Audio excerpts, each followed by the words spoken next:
एक घने पीपल के दरख्त पर एक नन्ही सी चिड़िया रहती थी। इसके घोंसले में 3 छोटे छोटे बच्चे थे। मौसम बहार था, मगर हवा में अभी भी ठंडक बाकी थी। चिड़िया सुबह सवेरे उड़ती और अपने बच्चों के लिए दाना तलाश करती। वो बहुत थकी हुई होती, मगर बच्चों की भूख उसे सुकून न लेने देती। अक्सर उसे बहुत दूर जाना पड़ता था। रास्ते में शिकारी बिली भी घूमती फिरती थी। एक दिन बिली ने उसे देख लिया और दरख्त के नीचे घात लगाकर बैठ गई। चिड़िया ने उसे महसूस किया, मगर घबराई नहीं। उसने आहिस्ता से रास्ता बदल लिया। ली ने झपट कर हमला किया।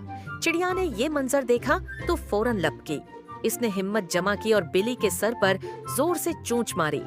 बिली लड़खड़ाकर नीचे गिर गई। चिड़िया ने मौका गनीमत जाना। उसने जल्दी से अपने बच्चों को परों में समेट लिया। फिर वो तेजी से उड़कर एक करीबी घर की छत पर जा उतरी। वहाँ एक नन्हा बच्चा खेल रहा था। बच्चे ने डरी हुई चिड़ियावर उसके बच्चे देखे। वो फौरन पानी ले आया। चिड़िया ने कतरा कतरा पानी पिया और सुकून पाया। बच्चे ने खुशक तनके लाकर एक नन्हा सा घोंसला बना दिया। चिड़िया ने बच्चों को एहतियात से इसमें बैठाया। वो मोहब्बत से उस बच्चे को देखती रही, जैसे शुक्रिया अदा कर रही हो।